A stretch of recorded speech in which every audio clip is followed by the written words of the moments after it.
ஒரு செய்தியை உங்களோடு பகிர்ந்து கொள்ள வேண்டும்.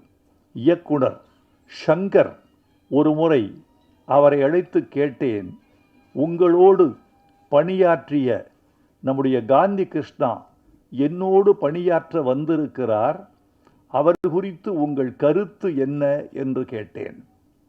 அப்போது ஷங்கர் சொன்னார், சார், அவர் அண்டர் எஸ்டிமேட் பண்ணிடாதீங்க.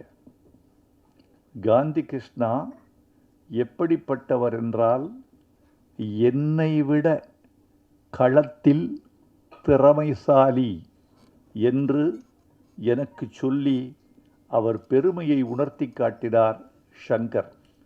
என்னை விட திறமைசாலி, களத்தில் பணியாற்றுவதில் வல்லவர் என்று சொன்னார். அப்படி தன்னுடைய குருநாதரால் நல்ல கருத்து சொல்லப்பட்ட ஓர் இயக்குனர் காந்தி கிருஷ்ணா.